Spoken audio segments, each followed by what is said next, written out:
the Wednesday edition of the Box Seat. I'm Adam McGrath and joined by Mark Olmos. Mark, 8 races to take a look at, and we've had a bit of bad conditions in Perth. Yeah, we have, Adam. Thank you, and welcome to you also, and welcome to all of our loyal viewers. Adam, as you may see in the background, there's been a bit of rain about, but I'm sure we'll be racing on a good surface here at Ascot on Wednesday, and really looking forward to this race car because it is the curtain raiser for Italian Race Day later on Saturday. Yeah, it's going to be a very good day. Go to perthracing.com.au for all of that event information. Let's take a look at the conditions that we are going to be faced with. There are some decent easterly breezes expected, so on speed is going to be where you want to be. The rail is out 12 metres, the cutaway in the straight as well. Mark, let's get straight into race number 1. Yes, Adam, race number 1. It is the Heineken 3 handicap, over 1,000 metres, and our replay horse is Bell's Tower from 2 starts ago, running second behind Remember Berlin. Side of Bell's Tower, then Distant Memory. Mitchell going up on the inside with Remember Berlin. Mr. Motown flat to the floorboards doing naught. Roman Fighter kicked away though. Roman Fighter in front from Bell's Tower. Remember Berlin keeps coming and now he steers back to the inside. He's closing, he's coming. Remember Berlin.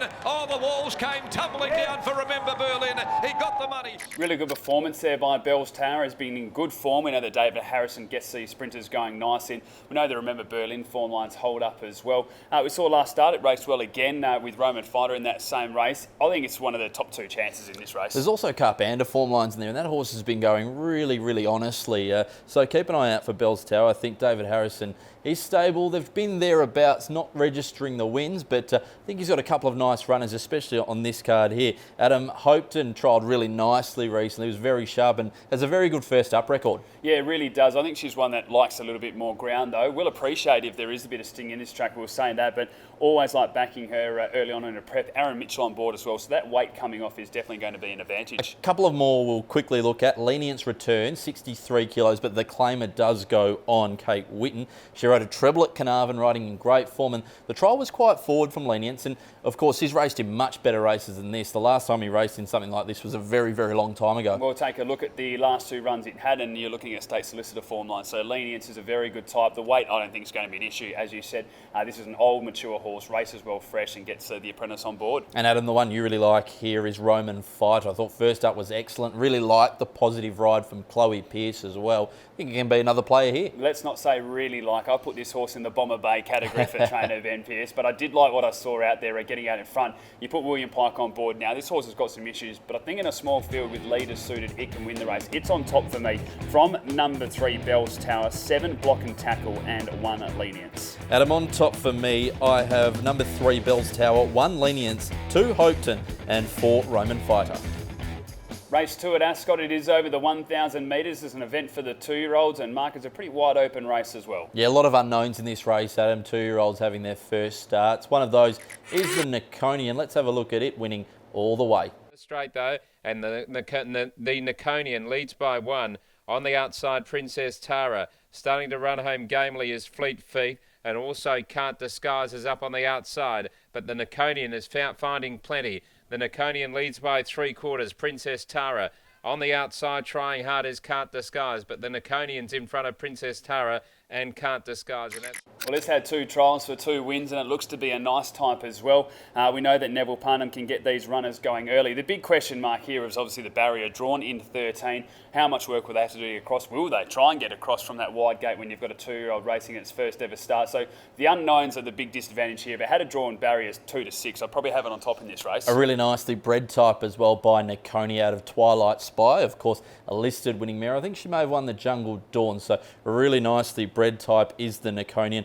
Adam Megadon in there as well. Patrick Carberry for David Harrison. It won its recent trial and showed a really nice, well, not turn of speed, but a sustained effort of speed over the full trial. Well, if the Easterlies do come as expected, I think this horse can be out in front, and from there will be very hard to run down. This will be like a David Harrison style of day, lead all the way, get through these tough conditions and win the race. I really like the trial as well. It'll probably be the one that I have on top in this race. There's an emergency in this race that it may not get a start, but does have the race experience. It's down the bottom there, Frosty Bay. Now, I've really liked all of its trial. Even its 8th last at its only race start was quite good.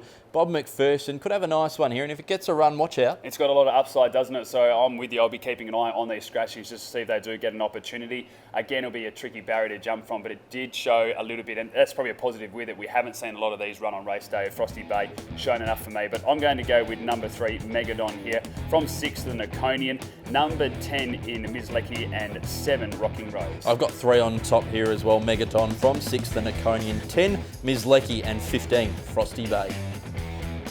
Race number 3 at Ascot, it's over the 1400 metres, and Mark, the replay that we're going to take a look at, there's a few that come out of this race. There is indeed, Adam. Of course, the race behind Santiago Gal. Let's have a look at Vagabond Boy running second.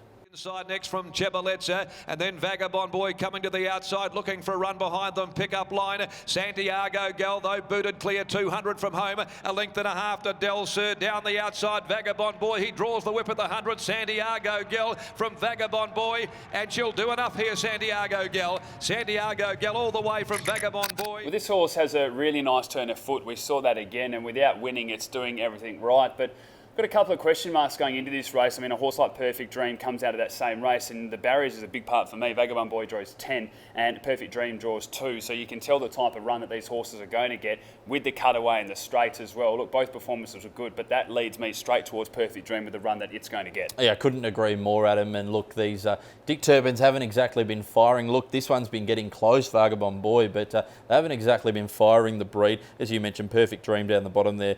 William Pike for Grant and Alana Williams in the Cerise and White out to 1400 metres. Draws so nicely. Number 12 there, Allume Lefebvre gets another chance here. Drawn poorly, but can run on. Just a little bit sceptical. Dan Stake takes the ride now, but will get very far back. I'm intrigued to see if they do decide to go far back. We saw last night they found themselves in front. Now, I don't see there being a crazy amount of speed in the early stages. So do they decide to push forward in conditions that are going to suit and hope to be up there? Look, I think they will go back. I think that'll be the way they do this, try to settle this horse like they wanted on debut. I've got it in my numbers, but again, I think it's going to be tough to win. Atherman's in there, a first starter for Fred Kersley, another Fred Kersley runner. Look, the time wasn't fast in the trial. It is a first starter here, but there was a lot to like the way it took the gap along the inside, showed really good racing assets, and I really like to see that. Drawn wide, but I still think Fred's the man that he will put his best jockey on the best horse. I'm still leaning towards the one that Dan Stake is riding, but I think we'll see a little bit here on debut as well. But I'm going to go with number 13, Perfect Dream, from number 5, Vagabond Boy, number 12, Allume Lefebvre, and 11, Chebaletza. I've got the 13 on top here, Perfect Dream as well, from the 12, Allume Lefebvre, 1, Diamonds for All, and 5, Vagabond Boy. Race number 4 at Ascot, it's over the 1400 metres. Mark, the horse we're going to take a look at now. Finished behind the Diary, that horse has come out and won since, so the form lines have really held up. Does look good, doesn't it, Adam? Magic Mint is the horse highlighted. Let's have a look.